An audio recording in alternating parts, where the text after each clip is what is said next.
My name is Bob Ayres. Is anyone deaf to hear or hard of hearing? Okay. Me. I'm not deaf, but I'm hard of hearing. Totally deaf in this ear and this ear. If the music's too loud, I just put my finger in it, and I am totally deaf at that point. And so I just sort of have it adjusted here. So I use a lot of watching your face, maybe what are you saying, and this is my wife Kathy, who will be happy to interpret for me if I need it, or if somebody else came in who needed it as well. But thank you for coming and taking the time here.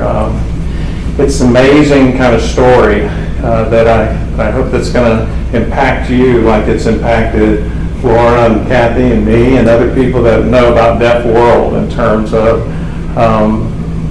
just the amazing Christian history in Deaf World and how the Christian faith has almost become completely extinguished in the deaf experience during the last really 20 years of the 20th century.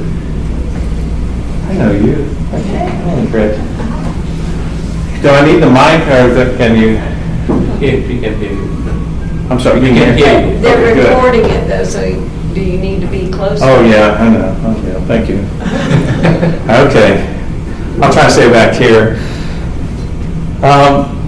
I wanted to sign while I talk, just for several reasons, but that's not very normal in sort of deaf world.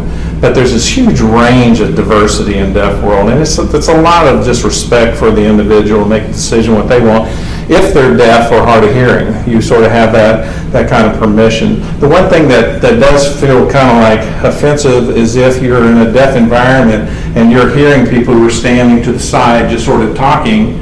It's like, I can't hear what you're saying, and so that feels like, are you talking about me or whatever? So that's the only sort of offense. So what you find is ASL and English are two completely different languages, completely different structure and grammar and syntax and different, languages. And so it's not best practice in terms of if I were signing and I had a deaf audience and I was going to sign and talk at the same time, I'd have another interpreter over here doing ASL. But for a lot of people who are hard of hearing or have been mainstream, have a lot of English, the talking and signing, whatever communicates. It's about relationship. It's about connection. And so, but we do want to sort of protect that beautiful history of the deaf culture and the beautiful language and uniqueness of ASL itself as well. That's me. And this is Kathy up here. And in 2000, we established Deaf Teen Quest. We've been involved in deaf ministry with teenagers for about, 15 years at that time. We adopted all of our children, our adopted, there's 5, and our youngest daughter is deaf. The others are hearing and just come from different backgrounds, whatever, but she's very fully deaf. We adopted her when she was 8 from Ecuador, actually. So even though we've been working with teenagers before, when she became about 14 and couldn't make sense of the gospel, it became very personal in terms of what are we going to do? So we looked all around the country, looked in Young Life and Youth for Christ, and we found one deaf ministry in Young Life and none in YFC that was active. There had been some earlier in the 80s and 90s, and I'll talk a little bit about that later. The second thing I want to say, and also I'm a pastor of formation at an Anglican church. I will be ordained to the priesthood in December, so you're praying for me in that process. I was ordained in a different tradition and have been kind of in the process of transferring that. And then I had an adjunct at the University of Florida in the ASL, and Deaf Studies Department.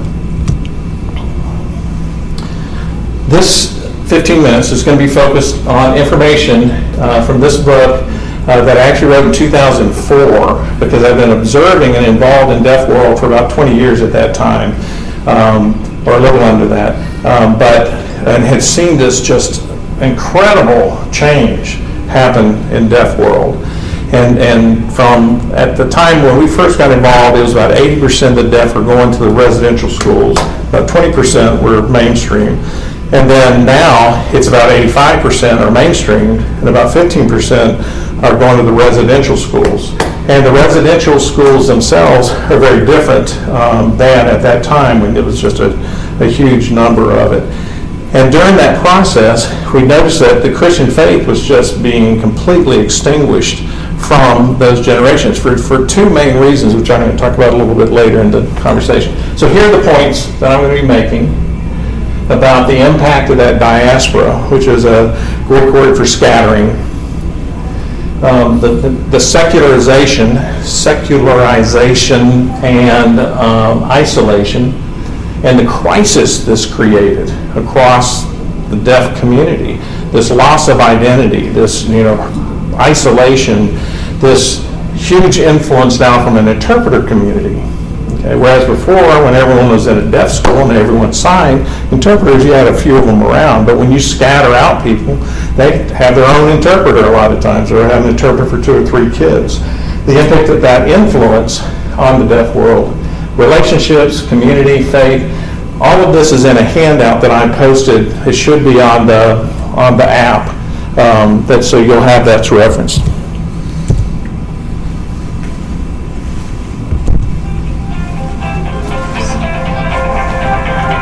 That's me.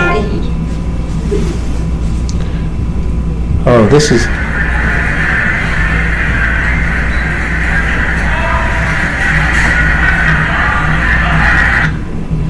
So what's it feel like to be a deaf person in this hearing context in the family? 9 out of 10 deaf kids are born to hearing parents. Okay? And so only 10% of those hearing parents ever learn to sign itself.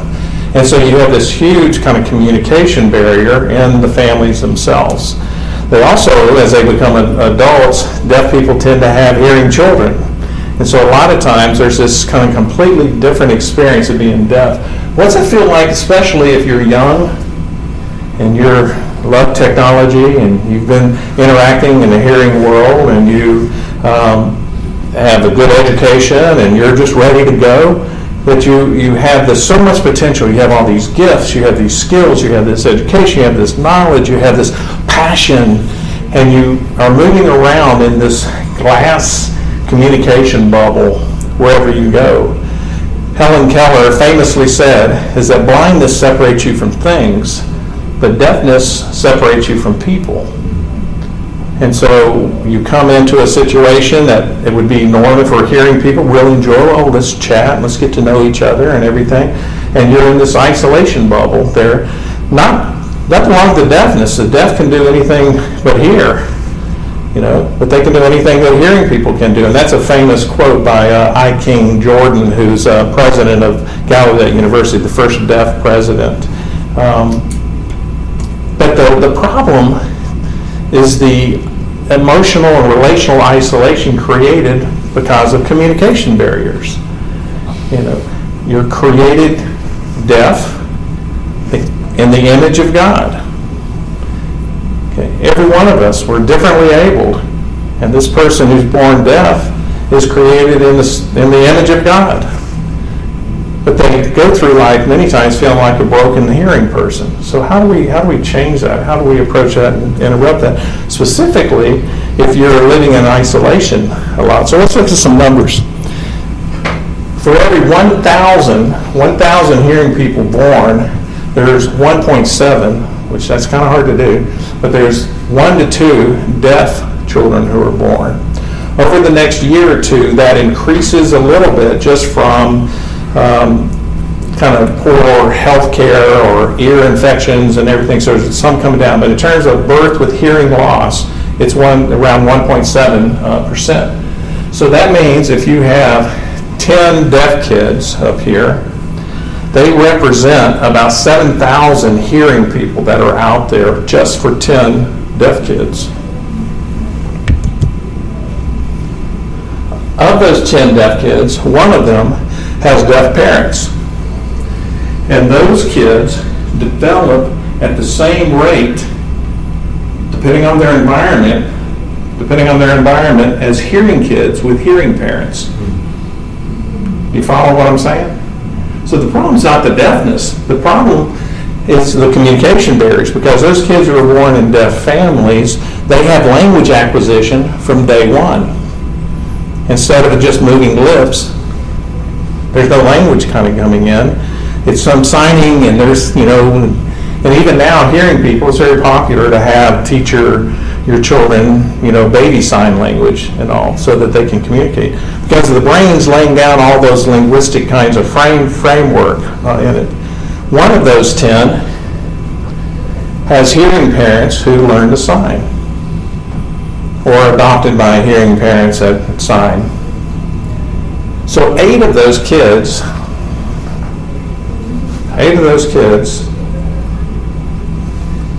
grow up in families where they're the first deaf person that they've ever met and known. And so they're just missing so many of those emotional and relational kinds of connections in that process. So here's the result. The statistics that people like to use often is that only 2%, I'm sorry, thank you, Ken. I like to 5 minutes. 5 minutes left? All right, we're going to get going fast. Okay, that only about 2 to 5% express having a personal relationship with Jesus Christ. Out of this long history where all the deaf education came from the Catholic Church, and that the first ordained deaf man was an Episcopal priest here in America, and by 1900 there were 8 ordained Episcopal Anglican priests in the country. The Christian faith had been completely extinguished. You hear me talking about this, and we're going to skip quickly on it. It's a linguistic cultural group. People think of it as a disability because we're seeing it through a medical paradigm. But the reality is it has its own common experience in culture, like any cultural group. And in fact, it becomes the primary kind of cultural identity, even more than the things that we think of in terms of ethnicity and other language and kind of family and education, all the levels, that a person who's deaf feels they have more in common with somebody else who's deaf, who's completely different color, different language, whatever their background is, because we both experience this. That's what defines a culture, is it's a consistent common experience of that person in that group. A long time, the residential schools were the homelands. With mainstreaming, created a scattering and isolation, and that again became its own problem. But there's also this huge secularization that occurred, if you get the book, you can read more in depth on this, but there was a baby boom in deaf world, just like there was a baby boom in hearing world.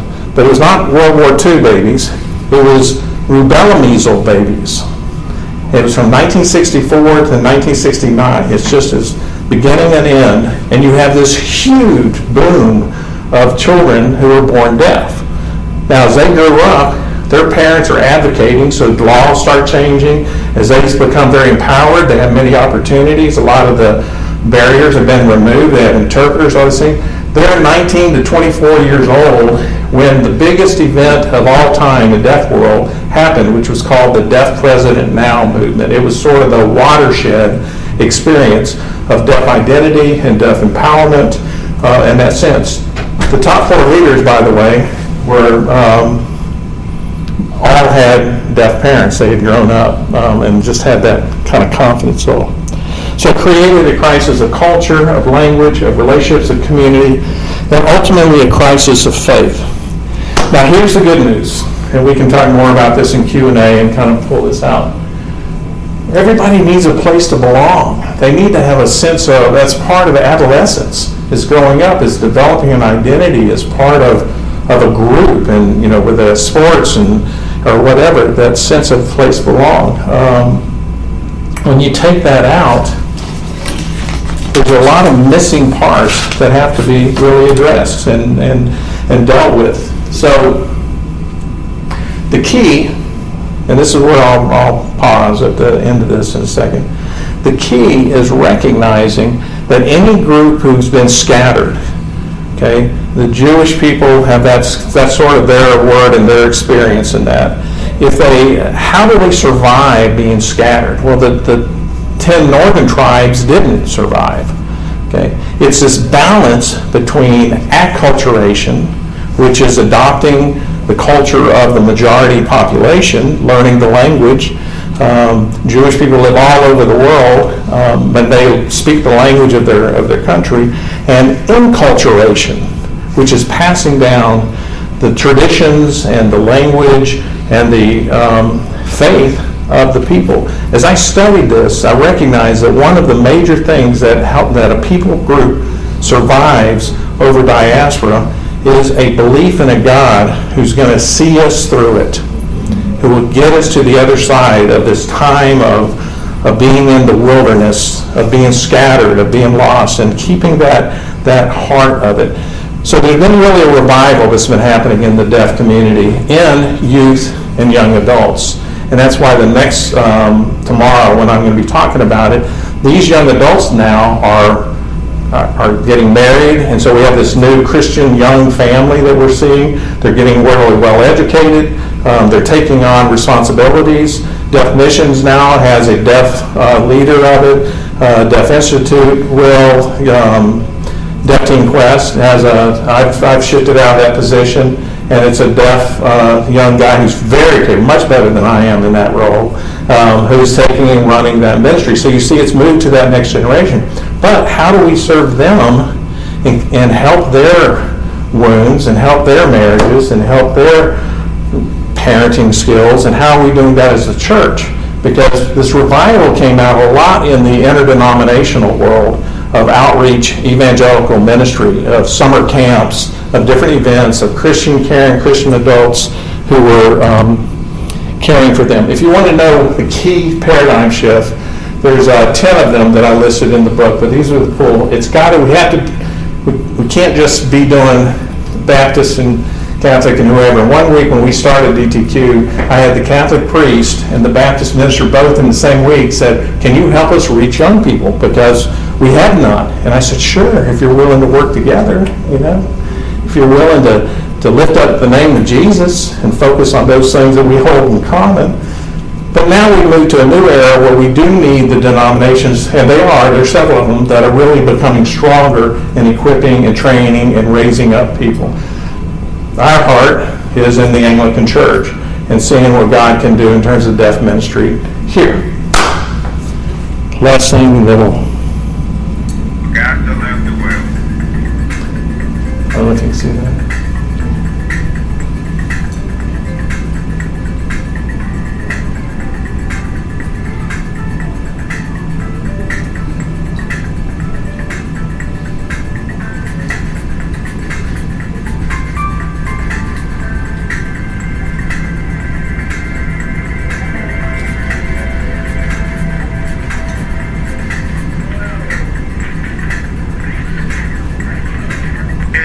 Jesus.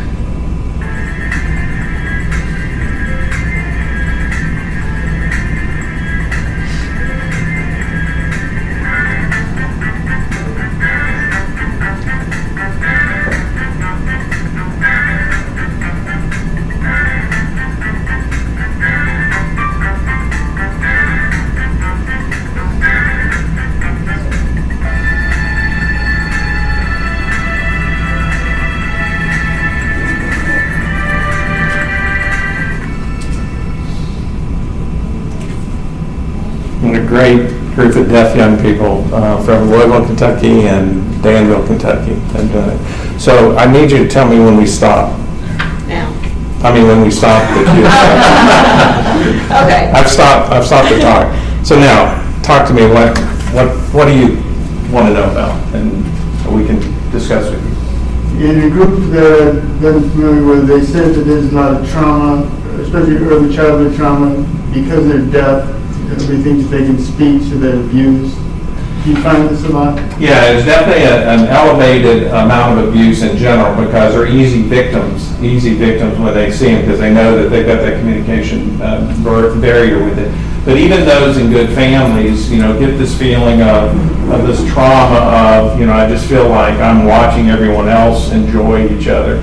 That's what our daughter has experienced a lot, is the fact that here we are signing, we're trying to make everything work, but she just keeps feeling like this. I feel like I have 4 hearing brothers and sisters, and I just feel like they all kind of can chat with each other and laugh and whatever. And so that in and of itself is a trauma.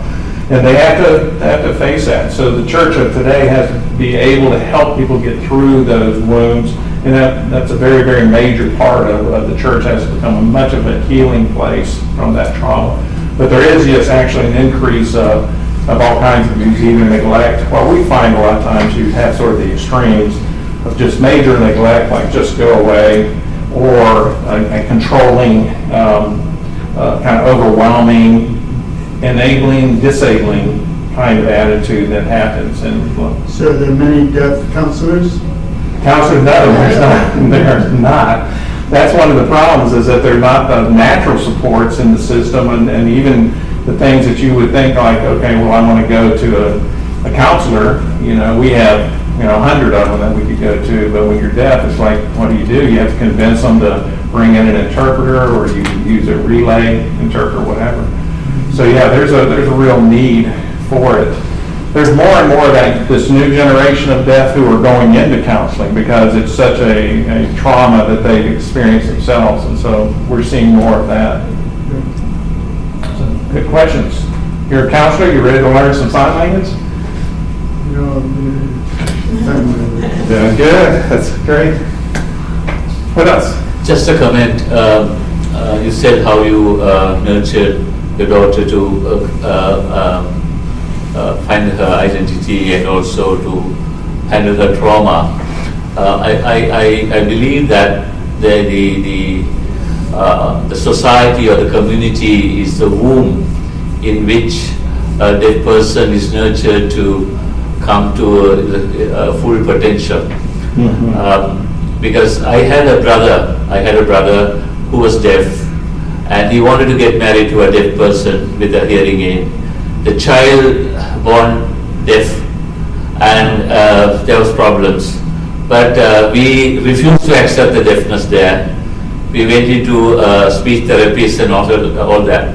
So today, it has been proved through this testing in my family that a deaf person need not be dumb.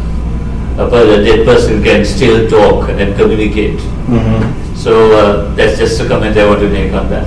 That's great. And one of the things I also started to say at the very beginning, and it just reminded me, kind of talk with you, when 20 years ago, the U.S. and Canada and Western Europe were all kind of similar in situation. And most of the world didn't have the technology, didn't have the, they still had residential schools and everything. So most of the world was very similar to the U.S. maybe 30 years ago. Now that gap is really close. So in Jamaica, they're facing a lot of the same things that we were facing here before that they were not facing. They're kind of equal where we are in terms of the access to technology and the different things. Now this generation, they kind of appreciate diversity, and they recognize however we can connect as people, if it's technology, if it's writing bank paper, if it's signing, if it's kind of a mixture of some different things. And one of the things is it's sort of the individual's decision. If they want to learn to speak and can, carry on. That's your life, and that's wonderful. There is this thing that is protected, that is really kind of a pure historic deaf culture and ASL, and that should be protected. When we teach it at University of Florida, we're going to emphasize that. But when you want to really interact with people of this generation, they're all over the board. I mean, some use their voice, some don't. Some they use some technical language like "by the way," stuff like that. And so it's the paradigm shift has come to the fact that there's much more of an acceptance of whatever works. I think along the same lines, I've heard the phrase "by deaf, for deaf," Right. and the importance of deaf people being the main people involved in ministry to deaf, and how it's going to be better received by a deaf person if a deaf person is the one connecting with them. But would you say that hearing people are still there's predominantly welcome to be part of ministry to deaf people, or is it more so you need to kind of have experience with deaf culture? That's a great question. And part of it is, what happened is the book's called The Third Wave of Deaf Ministry. The first wave was back in the 60s and 70s, and very hearing to deaf. And it was, we're teaching KJV, and we were teaching English, and all the hymns were very exact, and it was very hearing. The second wave was a very reactionary wave, it was very angry. That was part of that baby boom generation in the deaf as they came through, and it was, no, we don't want you to do anything but just serve us because we need you, but we really don't even really like you. So that was, and there really were a lot of people hurt in that second wave. The third wave, which was started 2000, 2020, was a huge shift in paradigm. So if you were talking to someone who was in their 50s, they're going to talk to you like that you sort of only bring value if you can voice interpret for me or whatever. You talk to someone in their 20s and 30s, they're saying, game on. I mean, you can't, what you have to be very careful about doing is trying to take control, trying to fix, trying to jump in. You have to learn some skills in any culture. When it's offensive to sort of, here, I'll order for you, or if someone asks you to sign, you say, let's, ask them. It's their language or whatever. So there's some sensitivity that you really need. But in terms of you as a person, as a hearing person, you're a really important part of the body of Christ in deaf ministry. That is a prevailing paradigm shift. Because again, that you have a very empowered generation now, they have all the skills and they don't have as much of the anger. And so they're much more, and they'll tell you that, like, okay, I can take care of this, and they'll kind of move. Any culture, that if you're a visitor in that culture, and you always remember you're a visitor, you bring great value. If you start to try to take control, and they start shifting into sort of a hearing paradigm, then that gets kind of over the line. Does that make sense? So jump in. We need everything, everybody. Yes. What are some things that you've seen in the church that the church has done right to help minister to the deaf culture? Have the churches done right? Or have you? Have you seen anything? I can tell you a few things the church has done wrong. That's fine. You can do that. And again, that's a big question in a lot of ways. Come tomorrow. What I think I've seen when we were going with tomorrow. Oh yeah, can't come tomorrow. We talk about it. Where we talk about that's. If you didn't see this one, deaf church, I just posted with Rick McLean, who's a deaf man, Dr. McLean, colleague and very, very close friend. And it came from a think tank, study tank about the church and what the church is. We identified what the church is doing wrong, what are the essential values that the church should maintain, and then what's a declaration to the deaf church, which 7 of them had to do with general church in terms of how you just, full of grace and truth. And 7 of them really had a lot to do with oppression issues of the deaf world. And so that like I say, that's a great question, because we have to do something to change. We can't keep doing what we've been doing, or else we'll lose another generation. We can't afford to lose another generation of deaf Christians. And so, did that anywhere close to get what? It started. I think there's one thing that is important to remember, is that interpretive services is not deaf ministry. Right. It's creating a funnel, but that's not ministry. Ministry has it's a lot messier than that. And a lot of, you can talk about relationships. that. So, in terms of just, helping people heal in the process. And, you have unemployment rate in deaf people who graduate from college is 50%. Okay, and the unemployment rate for those that haven't is 75% and stuff. And so, again, being sort of sensitive to that feeling like, well, hearing people are the only ones that are making any money on deaf people, because they get paid to interpret, they get paid to teach, they get paid to, preach or whatever like that. So anything that we can sort of listen to their perspective on and be supportive of it. That comes back to your point. 2 minutes. Yes. This may be better for tomorrow, but what are you aware of right now in the ACNA as far as deaf ministry, or are there any? Only one I know of is Flores ministry that I've heard of. Do you know of more? In the Anglican church? No. We're a new denomination. Sure. But even in the Episcopal Church, the deaf ministry is just almost closed down. There was like one deaf priest in Birmingham who was a great icon, and I think he passed away. And so it's very, very. What I'm doing, part of my focus is next book that I'm working on is on the deaf liturgical church. How do we do this? And what I'll do is the same thing I did Deaf Inquest, and with this is I'll call together people who have expertise in it and say, what are we going to do?